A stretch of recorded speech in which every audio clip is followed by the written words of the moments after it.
Bonsoir à tout le monde. À la suite qui sont le point sur les perspectives qui sont en train de se dégager pour nous. Parce qu'après les exposés très brillants et précis des honorables, il n'y a que ces précisions-là à faire. Tout à l'heure, Abbas Fall a expliqué que nous avons une pleine conscience et une pleine maîtrise de ce qui nous attend. Et ce qui nous attend, tout à l'heure, Honorable Abamba l'a expliqué, c'est le mandat complet et entier que nous a donné le peuple en choisissant d'amener 82 députés dits de l'opposition au niveau de l'Assemblée nationale.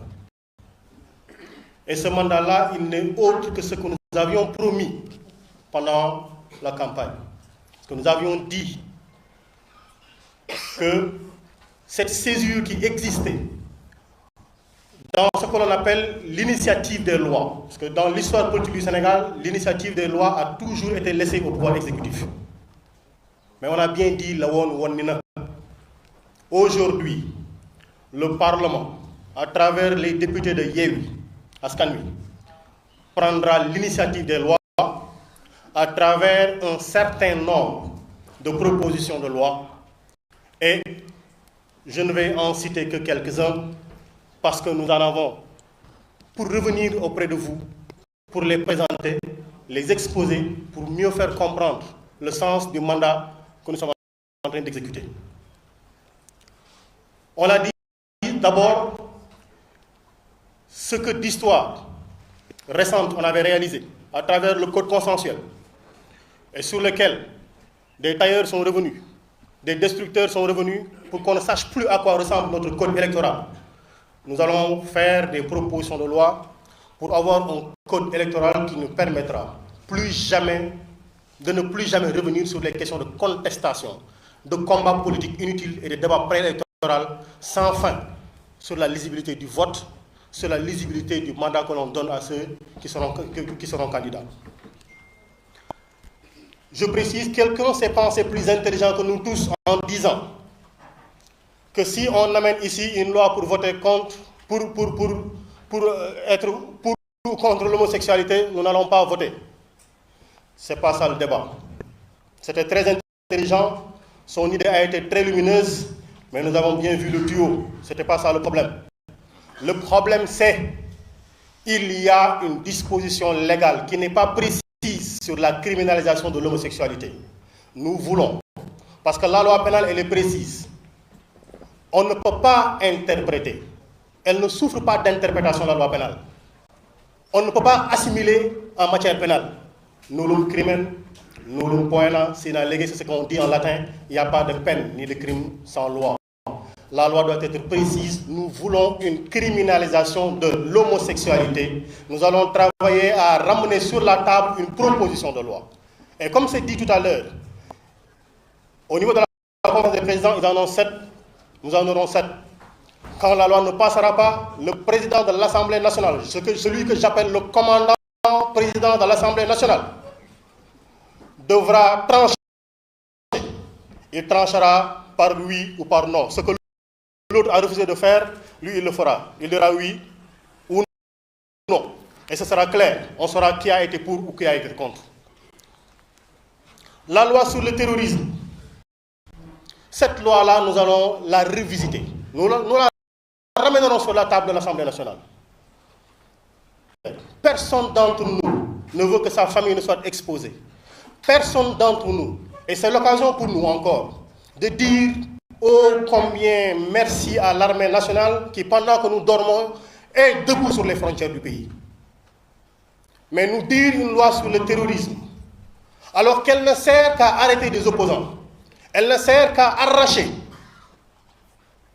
Ousmane Seck, Amidia et autres, Ousmane Diagne et autres à leur famille, parce que simplement quelqu'un a souri, parce que simplement on veut se débarrasser de quelqu'un, il nous faut trouver des boucs émissaires, il nous faut réviser cette loi-là pour la ramener à sa raison objective, qui veut qu'on ne traite que de terrorisme, mais qu'on ne prenne pas les citoyens, les honnêtes citoyens, qui se réveillent de chez eux, qui sont viticulteurs, qui sont, etc., on les traite de terroristes. Nous avons parlé de la loi sur le contenu local. Elle est insuffisante parce qu'elle est inappropriée à protéger notre entreprise, les entreprises nationales. On la remettra sur la table. On remettra sur la table la question de l'honorariat à vie. On la remettra sur la table. Des commissions d'enquête parlementaires sur les morts qu'il y a eu. Et on veut passer ça à perte et à profit, on reviendra dessus. Sur ce qui s'est passé au niveau de la Poste, sur le port autonome de Dakar, sur les accords de pêche, on reviendra là-dessus. Des questions écrites sur le coût de la vie, sur le code des collectivités territoriales, parce que Abba l'a précisé tout à l'heure. Aujourd'hui, énormément de municipalités n'espéraient que sur ces fonds de dotation et sur des fonds de concours pour apporter des réponses à leur population. Mais parce que simplement un maire ne porte pas le maillot qu'ils portent eux, aujourd'hui, nous sommes au mois quasiment d'octobre. Les gens attendent encore. Les ASC ne peuvent pas recevoir leurs subventions parce que Macky Sall refuse de le leur donner. C'est simplement ça. Simplement ça. Alors,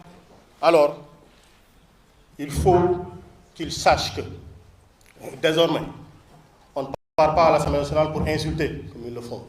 Parce que les insultes sont parties d'eux. On ne part pas à l'Assemblée nationale pour applaudir.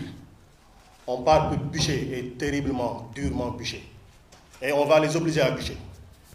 On va les obliger à bûcher. Et c'est l'occasion également pour nous de revenir sur la situation de deux de nos collègues députés. Barthélémy Toye. On a dit le délibéré de son procès, ce sera pour le mercredi 21. Qu'il sache qu'il aura 52 députés à côté de lui. 52 députés seront à côté de lui. Nous avons vu un homme qui passe tout son temps à stigmatiser la région sud et tous les Sénégalais nés dans la région sud. Tout son discours est ce discours clivant de haine, de ségrégation, mais ce discours contre l'homme. Et on le pense brillant, on le pense intelligent. Et on adore ça plus. L'accoucheuse trop pressée risque de se saisir de ce qui n'est pas la tête du bébé, et c'est ce qui lui est arrivé. En voyant le bonnet de Alphonse Sambou, il a rapidement parlé, comme il le fait d'habitude, en assimilant ce beau bonnet de la culture de la région sud à un bonnet de la rébellion. Et après, il s'est évertué en écrivant, en réécrivant, en réécrivant, en écrivant sans cesse pour se justifier. Mais la couleuvre est trop grande pour passer, et il devra en répondre.